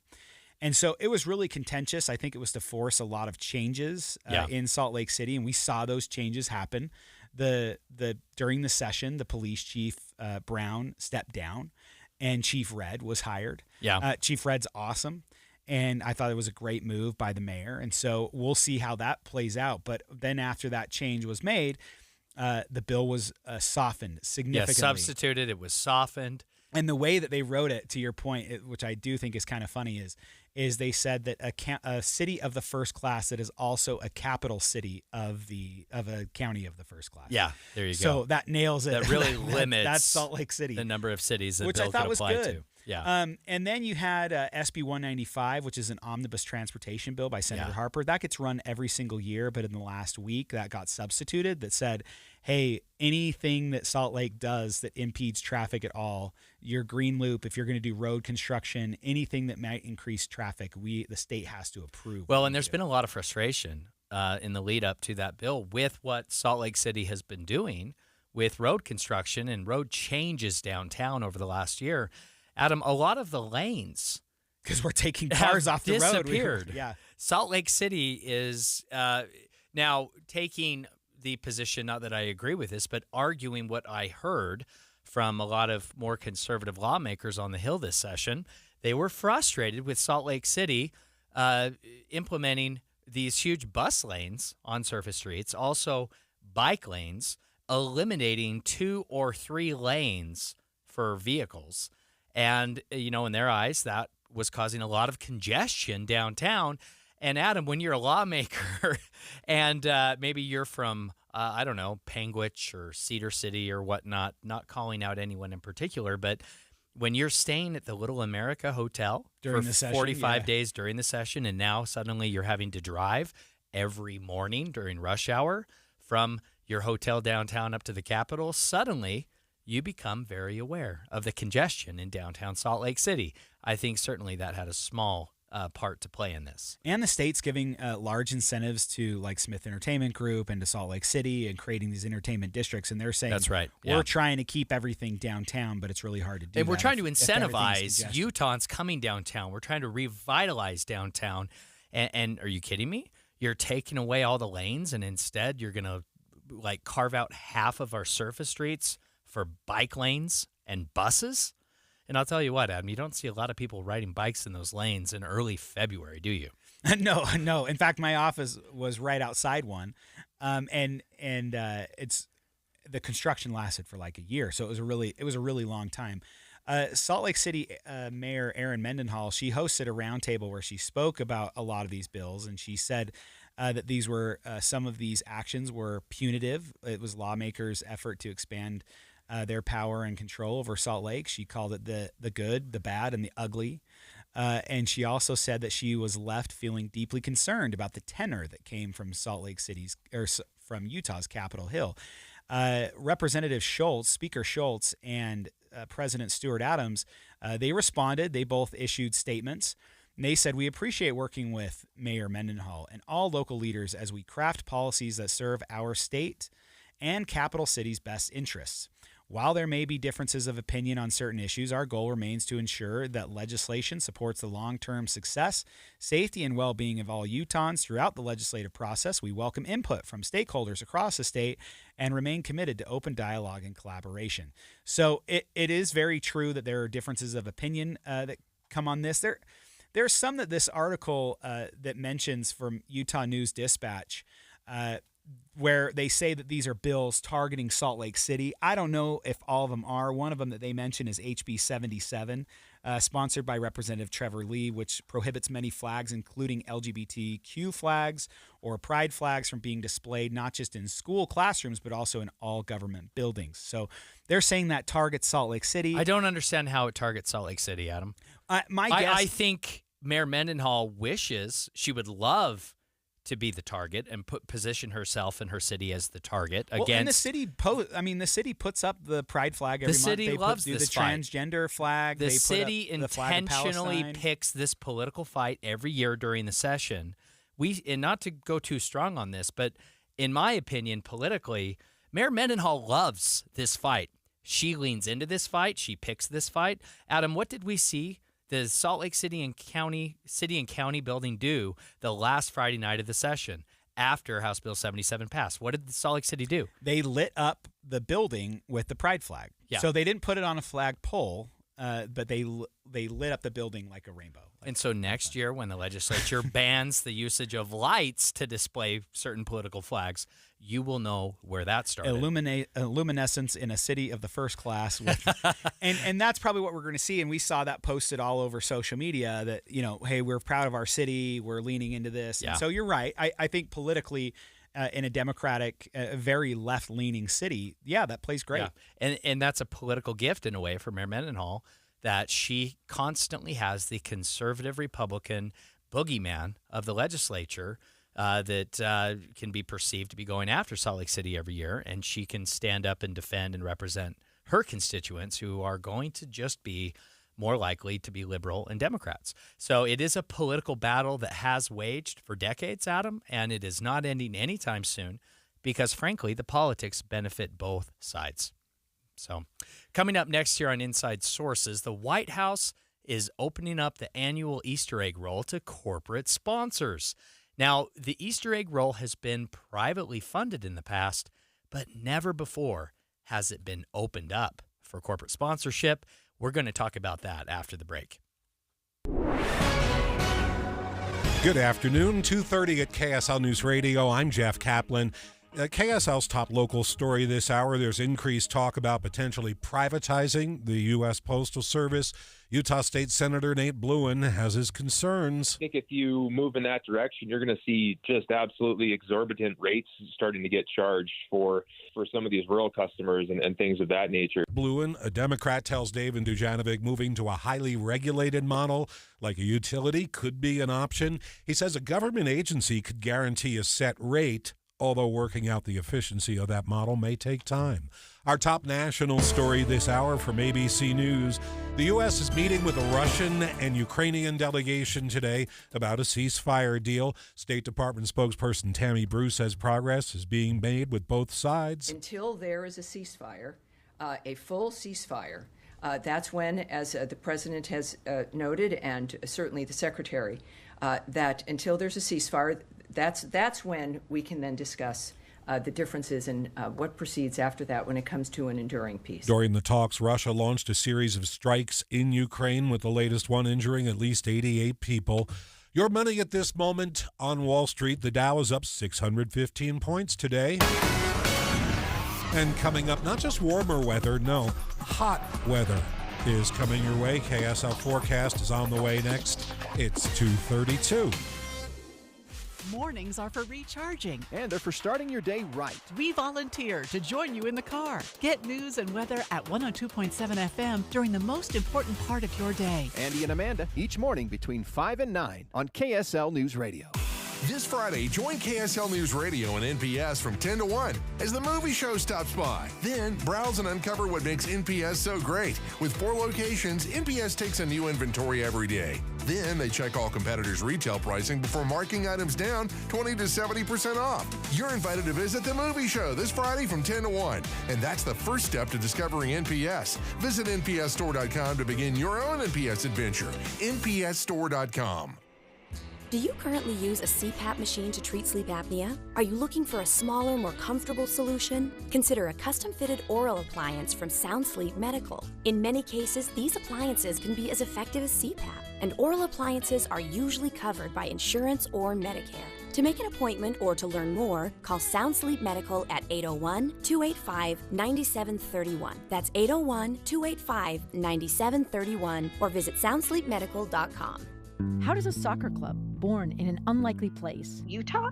You sure you want to do that in Utah? built with players no one else wanted, We knew no one believed in us. reach the league's highest heights? We finally did it. It was like just this feeling of getting to the top of the mountain. How does that same team find a way to shatter expectations in the midst of a fight for its own survival? Our club is burning to the ground as we speak.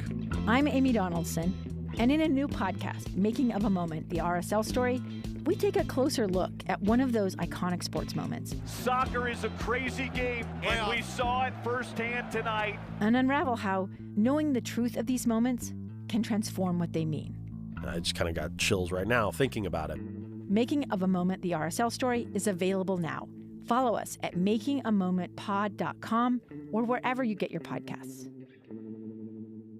Dave and Dujanovic. What our listeners need to know is what's going on behind the scenes. We hold weekly meetings on how to do our jobs as talk show hosts, as journalists, better than we did them yesterday. There's some very conservative voices. There's some very liberal voices. But there is space for both. And we're not at each other's throats. We're not yelling at each other. We're having a discussion. Listen for Dave and Dujanovic 9 to noon on KSL News Radio.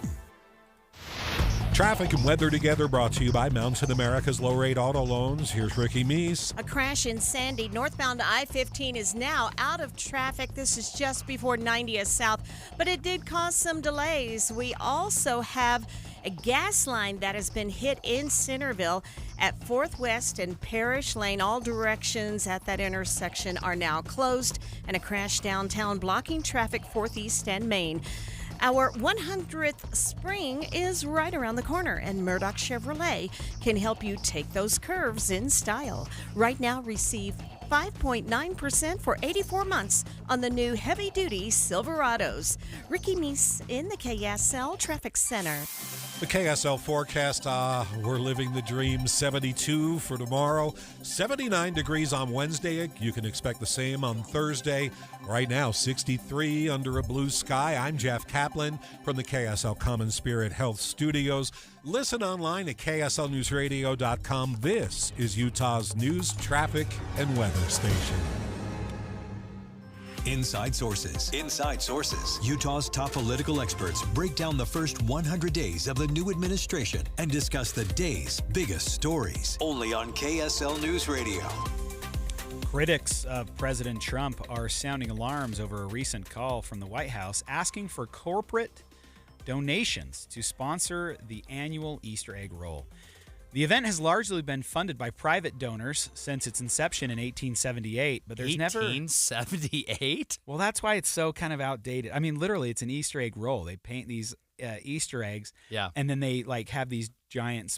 I've never done this. This isn't much. This is for a higher level of aristocrat. I went once, but I didn't have any kids at the time, so I just kind of stood on the sideline and watched. So is it literally? It's kind of like, I don't know if it's a race or whatever, but they have like these wooden spoon type things, and they just roll it along the lawn. Well, you roll it, and then how is that fun? Think for a kid? egg croquet in some ways. Okay, yeah. My kids would pick it up and throw it at their brothers, so I don't. Yeah, your kids are not invited, Adam. This is only for very polite, genteel. My family does not fit the bill here. So maybe you can sponsor it instead. So in the past few hundred years, there's never been a big call for corporate sponsors until now. Between that and the recent Tesla auto show outside the White House, it's brought up concerns about the relationship between the president and private companies. And literally, it was a giant commercial for Tesla outside. Yeah. I mean, he was reading Tesla talking points and saying how cool it was. They took a ride together in the new Tesla model. And so, I mean, they had members of the Senate there tweeting it out, saying, "This is the coolest thing I've ever seen. We love Tesla." It was a giant commercial. And to meanwhile, try and save all their of stock. the Democrats who own Teslas are losing their minds. Adam. I've seen two things happen. Yeah, they're either selling them and getting gas guzzlers, which I actually think is hilarious. That they're totally switching their stance on the environment, or they're putting these stickers on the back of them that say like Elon with a cross through it. Like, not us. Don't. I bought this before Elon was Don't vandalize my weird. Tesla, everybody. I don't like Elon. I don't like Trump. I'm one of you. Yeah. So is it appropriate for the White House to be promoting private businesses like this? No, but Adam, here's my take, and feel free to tear this apart because it's a very superficial take. But here's the thing. We know, for example, that the Easter egg roll has always been privately funded. So why not? But it hasn't been private? Like, is it? It's been funded by private dollars, private dollars. This is also funded by private dollars if we follow through on this. But do we know who they are? That's the point. There's no recognition. There's no transparency. There's no recognition. We don't know who is paying for the Easter egg roll in the past. Presumably, Adam, if I'm a corporate sponsor of the private Easter egg roll, and even if I'm not getting recognition by being promoted as the sponsor, you better believe I'm getting access to the president in the West Wing. I agree. Taxpayers don't know who I am. So are we better off in a world where we know who is sponsoring these events. And in Utah, it's a big deal because we don't have a cap on how much money you can donate to anything. To the governor's inauguration, if you want to give $1 million to the governor's inauguration, you totally can. Right. You just have to declare all of this stuff. Voters know about it. Voters know about it. The news, the press can do stories on it.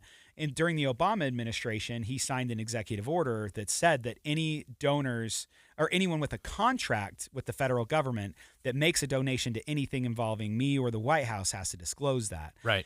There's been nothing like that in the Biden administration or the Trump either administration. So we don't know. And we remember during the inauguration, you had Facebook. Mark Zuckerberg gave $1 million. Tim Cook gave $1 million. So all these big donors gave millions of dollars. And during the campaign, I'm pretty sure that TikTok also subsidized the inauguration. TikTok got a good deal out of their donation. They're back in America. They're no back longer and they're prohibited. They're for sale, and there's going to be a sponsorship of that sale. SpaceX, if you remember Elon Musk's other baby, during the campaign, SpaceX contributed $276 million to Trump's campaign. Investor Timothy Mellon donated $150 million. The Adelson Clinic and Miriam Adelson gave $106 million. Yeah. So, I mean, tons of money is being spent around these places, but he's using it as a corporate thing. We're selling for $5 million entrance into the United States, and you can get a visa. So that's something that's brand new. And then in addition to this Easter egg roll, we're going to see people wanting their banners. I don't know if their banners are going to be hung up on the White House, but I donated to sponsor this. It's very cheesy. But at the same time, Adam, isn't it also very American? It's very on brand for the president. It's on brand. I mean, this is a man who also sells steaks and knives at campaign press conferences, right? This is not unlike Donald Trump. This is more of the same. That doesn't mean I'm saying that we shouldn't be critical of it. But again, when it comes to corporate dollars and influence in government, we would all be kidding ourselves if we pretended that this didn't all exist. And because it does exist and it is happening, I would rather it be happening out in the open. Now, does it seem a little bit cheap to be turning the White House into a showroom for Teslas? Yeah, I don't love that, right? I don't love that, but this is absolutely a very Donald Trump thing to do.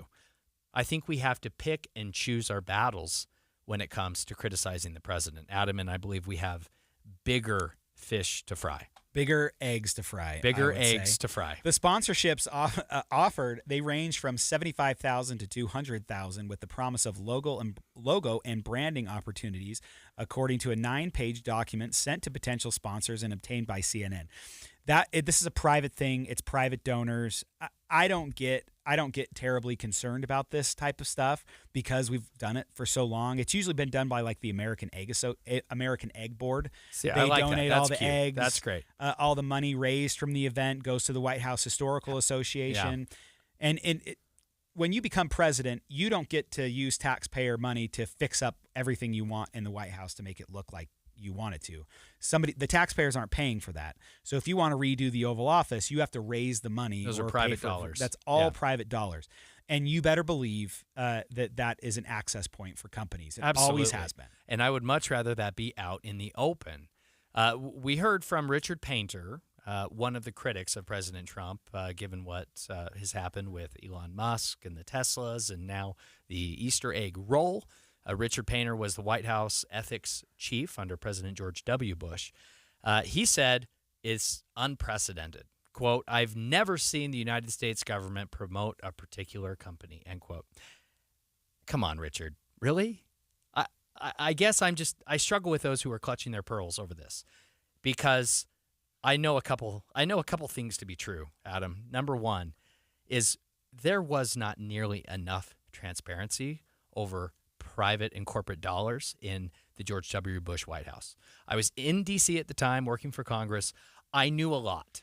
And I'm telling you right now that no, Richard Painter, it is not unprecedented. Okay. Number two, Democrats and others who are the most vocal critics of President Donald Trump, They would trade for George W. Bush in a heartbeat, is my guess. Yeah, I think you're right. I think that's probably accurate. I also really kind of struggle, to your point.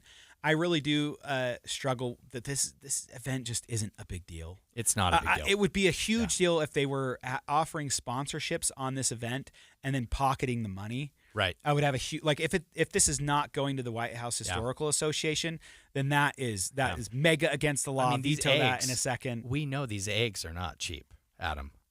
Yeah, especially it might now. be the most expensive Easter egg roll in our nation's history, dating back to 1878. We need some corporate sponsorship just to buy the eggs, okay? In our final segment on today's Inside Sources, former U.S. Congresswoman Mia Love passed away this weekend. After the break, we'll talk more about her life, legacy, and the impact on Utah and national politics she had. Stay with us. Be advised, this is your opportunity to save up to 40 to 80% on a hot tub or swim spa this weekend only, Friday through Sunday, Mountain America Expo Center, Sandy. Be advised, this is your opportunity to save up to 40 to 80% on a hot tub or swim spa this weekend only, Friday through Sunday, Mountain America Expo Center, Sandy. 18-month interest-free financing. Our factories have demanded we sell 1,000 hot tubs and swim spas this weekend. Mountain America Expo Center, Sandy. Huge factory incentives, factory rebates, this weekend only. Mountain America Expo Center, Sandy. We can remove your old hot tub. Free delivery of your new hot tub. Hot tub starting at $2,999. Mountain America Expo Center, Sandy. Free delivery of your new hot tub. Just relax and enjoy. Mountain America Expo Center, Sandy. Friday, 2 p.m. to 8 p.m. Saturday, 10 a.m. to 8 p.m. Sunday, 10 a.m. to 6 p.m. Free admission, free parking, free delivery. Mountain America Expo Center, Sandy. Call 833-SPA-SALE or visit hottubandSwimSpaSale.com. Patrick was way behind on his IRS taxes. I was in way over my head. The total amount ended up being somewhere just over $30,000. $30,000.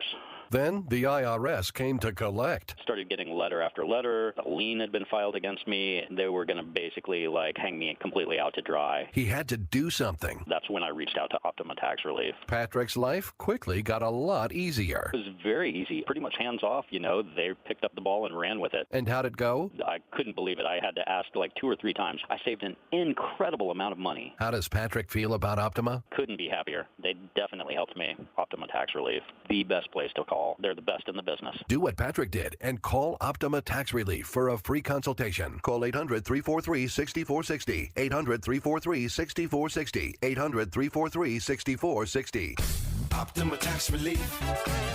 Testimonial from an actual client. Some restrictions apply. For complete details, please visit OptimaTaxRelief.com.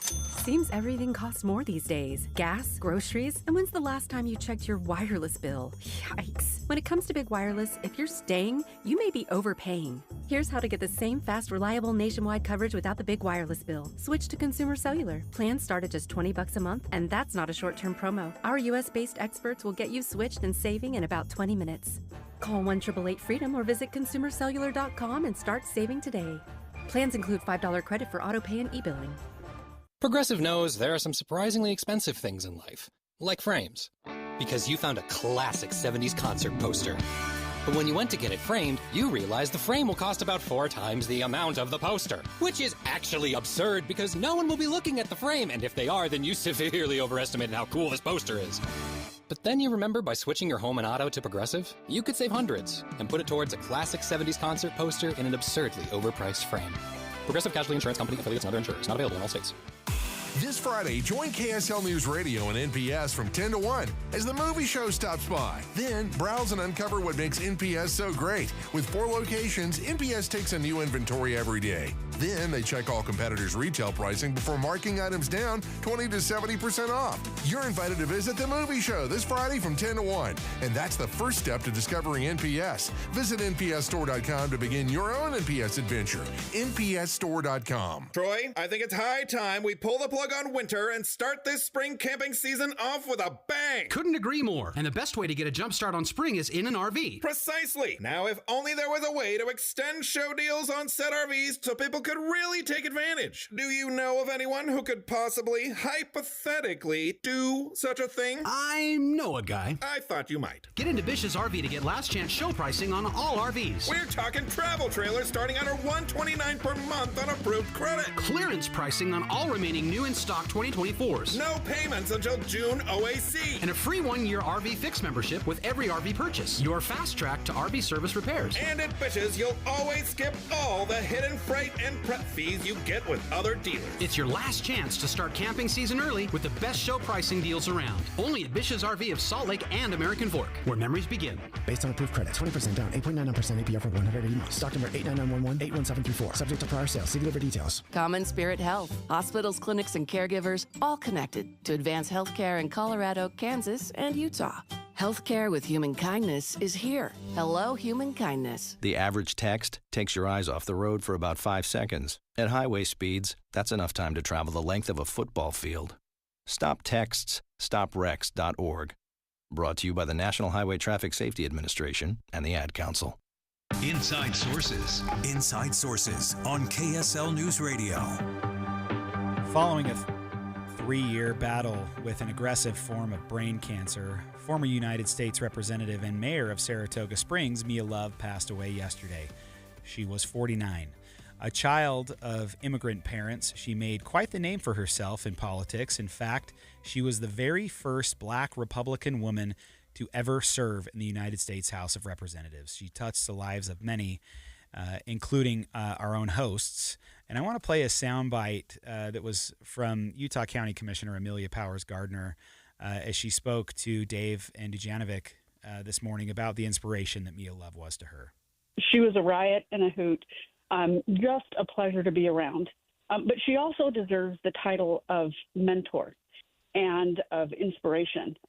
I serve today as the first woman to ever serve as a county commissioner of Utah County because I was inspired by Mia. The first political parade that my children and I ever walked in was for Mia. We volunteered to help her serve as our member of Congress, and that taught me that I could serve my community as well. She inspired me, as she has inspired many of the women here in Utah to step up and be a mother and a public servant, to be a fighter and a lover. She really taught us how to balance our passion and our compassion for our fellow man. Taylor, did you ever work with Mia Love out on the campaign trail or in Congress? I did. I have a little bit of a unique history with Mia Love, the late great Mia Love. Not only did I work with her in more recent years, but I also, as a Republican consultant, I ran 2 campaigns against Mia Love. I was the principal kind of strategist and consultant behind the Doug Owens congressional campaigns, both in 2014 and in 2016, trying to challenge Mia Love for that seat, being left vacant by former Representative Jim Matheson in 2014, and then in 2016, trying to unseat Mia Love right after her first term. And I'll tell you what, Adam, she was a formidable opponent. And just as a political strategist, I tried so hard to find any flaw, any chink in the armor, any weakness or vulnerability when it came to Mia Love and her service, her work in Congress. That was not an easy task, and we failed, Adam, because Mia Love was such an effective representative and a leader. And perhaps my fondest memory of Mia Love was after having consulted 2 campaigns against Congresswoman Mia Love.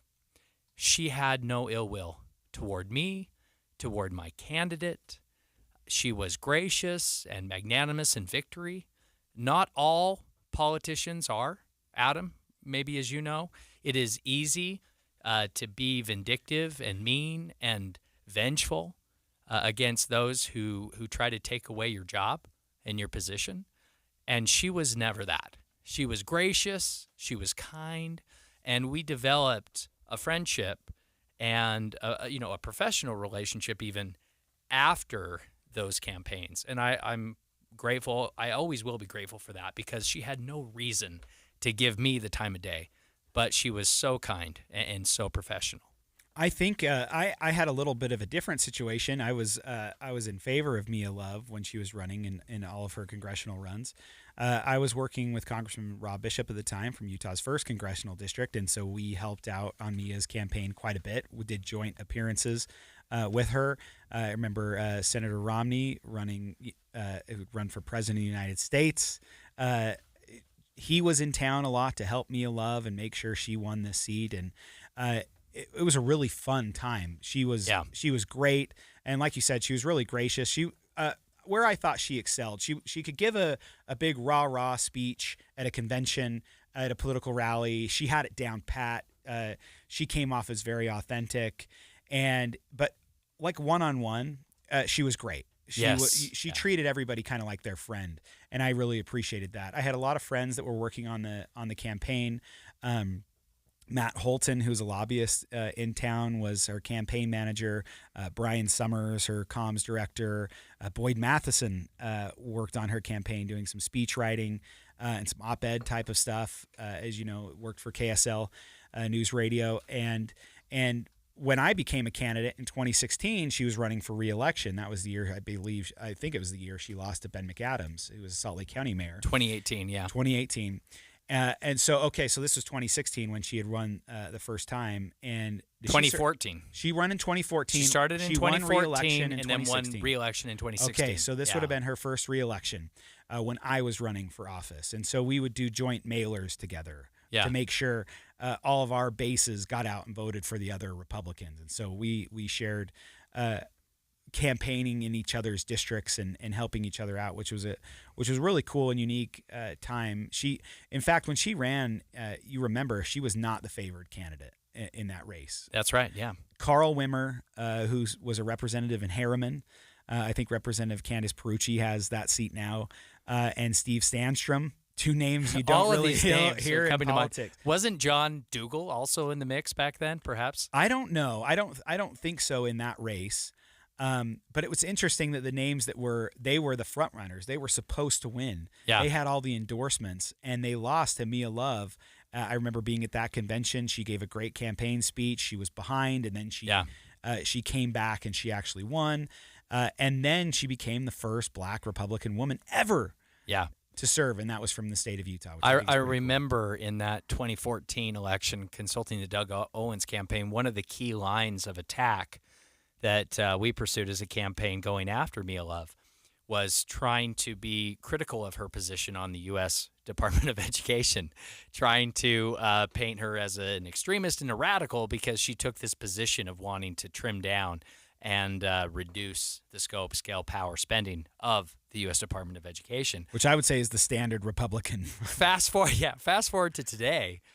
Certainly she was ahead of her time in that sense back in 2014. So certainly a leader, rose through the ranks politically, started as a city council member in Saratoga Springs, became mayor of Saratoga Springs, and then, as you described, Adam, really shot to the top of the field in a very hotly contested party nomination for that seat in Congress, right? She really cut through, and she was uniquely attractive, I believe, to voters as a candidate for that seat. And she won that 2014 election. It was close. I think she won by just under 4%, or right around 4 or 5%. So that election was close. But her re-election race in 2016 was not at all close. It was quite the blowout. And that is speaking from someone who was running against her that year. She ran an incredible campaign, and she was a force to be reckoned with in so many ways. Well, and you remember she got national attention in January 2018 when President Donald Trump it was reported that he had said, we got to stop taking people from these expletive hole countries.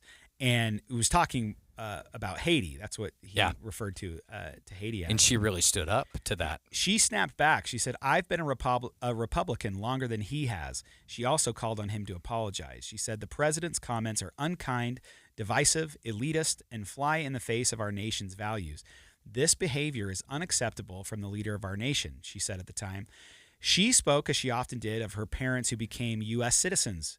And she said they never took a thing from our federal government. They worked hard, paid taxes, and rose from nothing to take care of and provide opportunities for their children. They taught their children to do the same. That's the American dream. She also wrote a book called Qualified, talking as a metaphor for our nation's diversity and talking about her story. And so we encourage everyone to pick that up. Thanks so much, everyone, for listening to Inside Sources. It's been a pleasure to be with you. Leah Murray and Rusty Cannon will be in tomorrow. And next up, we are lucky enough to hear from Jeff Kaplan's Afternoon News. Thanks so much for listening, everybody, and have a great rest of your day.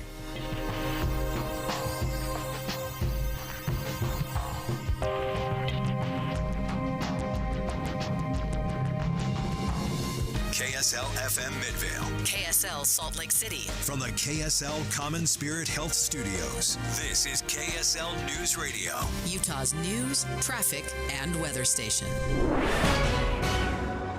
Good afternoon, 3 o'clock at KSL News Radio. I'm Jeff Kaplan. Crack the car window at 64 degrees. KSL's top story. You're undoubtedly aware that the federal government's become tight with the buck. But one Utah county is getting more money to combat domestic violence. KSL News Radio's Eric Cabrera live with details.